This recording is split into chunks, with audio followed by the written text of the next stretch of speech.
माघ मास के कृष्ण पक्ष में आने वाली एकादशी को शतकिला एकादशी कहा जाता है। तो आइए आज हम शतकिला एकादशी की व्रत कथा का श्रवण करेंगे। एक बार दालभ्य ऋषि ने पुलत्स्य ऋषि से प्रश्न किया, इस मृत्युलोक में मनुष्य अनेक बड़े बड़े पाप कर बैठता है, जैसे ब्रह्म हत्या, दूसरे के धन की चोरी करना, दूसरों की उन्नति देखकर ईर्ष्या करना, क्रोध, आवेग और अज्ञानवश वह ऐसे पाप कर लेता है जिसके बाद वह पछताता है कि मैंने ऐसा क्या कर दिया। हे महामुनि, ऐसे मनुष्यों को नरक से बचाने का क्या उपाय है? कृपया कोई ऐसा मार्ग बताइए जिससे उन्हें नरक की यातना न भोगनी पड़े। ऐसा कौन सा दान या पुण्य है जिसके प्रभाव से नरक से मुक्ति मिल सके? आप कृपया करके इन सभी प्रश्नों का समाधान कीजिए। दालभ्य ऋषि की बात सुनकर पुलत्स्य ऋषि बोले, हे मुनि श्रेष्ठ, आपने अत्यंत गूढ़ और कल्याणकारी प्रश्न किया है। इससे संसार के मनुष्यों का उद्धार होगा। जिस रहस्य को इंद्र आदि देवता भी नहीं जानते, वह मैं तुम्हें अवश्य बताऊंगा। माघ मास में मनुष्य को स्नान आदि से शुद्ध रहना चाहिए। इंद्रियों को वश में रखते हुए काम, क्रोध, लोभ, मोह, ईर्ष्या और अहंकार से पूरी तरह दूर रहना चाहिए। पुष्य नक्षत्र में गोबर, कपास और तिल मिलाकर उपले बनाने चाहिए और उन उपलों से 108 बार हवन करना चाहिए। जिस दिन मूल नक्षत्र और एकादशी तिथि एक साथ हो, उस दिन विशेष पुण्य देने वाले नियमों का पालन करना चाहिए। स्नान आदि नित्य कर्म करके देवों के देव भगवान श्री हरि का पूजन और कीर्तन करना चाहिए। एकादशी के दिन उपवास करना चाहिए तथा रात्रि में जागरण और हवन करना चाहिए। अगले दिन धूप, दीप और नैवेद्य से भगवान श्री हरि की पूजा करनी चाहिए और खिचड़ी का भोग लगाना चाहिए। उस दिन श्री विष्णु को पेठा, नारियल, सीताफल अथवा सुपारी के साथ अर्घ्य अवश्य देना चाहिए। फिर इस प्रकार स्तुति करनी चाहिए, हे जगदीश्वर, आप निराश्रितों को शरण देने वाले हैं। आप संसार में डूबे हुए जीवों का उद्धार करने वाले हैं।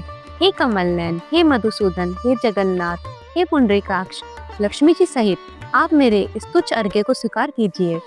इसके बाद ब्राह्मण को जल से भरा घड़ा और तिल का दान करना चाहिए। मनुष्य जितने तिलों का दान करता है, उतने ही 1000 वर्ष वह स्वर्ग में वास करता है। तिल के ये 6 प्रयोग इस व्रत में अवश्य करें।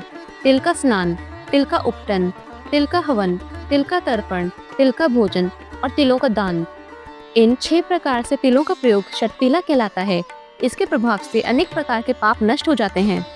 इतना कहकर पुलत्स्य ऋषि बोले, अब मैं शतकिला एकादशी की कथा सुनाता हूँ।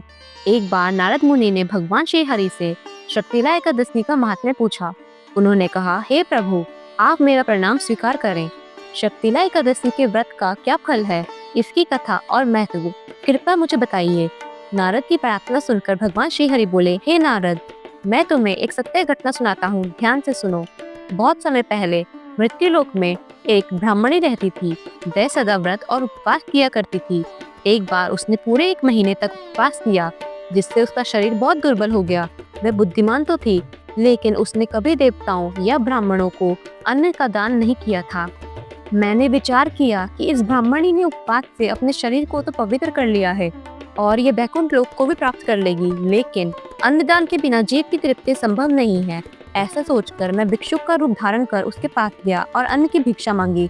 उस ब्राह्मणी ने पूछा, हे योगी राजा, आप यहाँ क्यों आए हैं? मैंने कहा, मुझे भिक्षा चाहिए। इस पर उसने मुझे अन्न के स्थान पर एक मिट्टी का पिंड दे दिया। मैं वह पिंड लेकर स्वर्ग लौट आया। कुछ समय बाद वह ब्राह्मणी देह त्याग कर स्वर्ग पहुंची। उस मिट्टी के पिंड के प्रभाव से उसे एक आम के वृक्ष सहित सुंदर घर तो मिला, लेकिन वह घर सभी वस्तुओं से खाली था। ये देखकर वह घबरा गई और मेरे पास आकर बोली, हे प्रभु, मैंने अनेक व्रत और उपवास करके आपकी पूजा की, फिर भी मेरा घर खाली क्यों है? मैंने उससे कहा, तुम अपने घर जाओ। जब देव स्त्रियां तुम्हें देखने आए, तब उनसे शतकिला एकादशी का महात्म्य और उसका विधान पूछना। जब तक वह ये ना बताएं, तब तक द्वार मत खोलना। भगवान की आज्ञा सुनकर वह अपने घर गई। जब देव स्त्रियां आई और द्वार खोलने को कहा, तब ब्राह्मणी ने कहा, यदि आप मुझे देखने आई हैं, तो पहले मुझे शतकिला एकादशी का महात्म्य बताइए। तब एक देव स्त्री बोली, यदि यही तुम्हारी इच्छा है तो ध्यान से सुनो। मैं तुम्हें एकादशी व्रत का पूरा विधान और उसका महात्म्य बताती हूँ। जब देव स्त्री ने शतकिला एकादशी का महात्म्य सुना दिया, तब ब्राह्मणी ने द्वार खोल दिया। देव स्त्रियां उसे अन्य स्त्रियों से विलक्षण देखकर प्रसन्न हुई।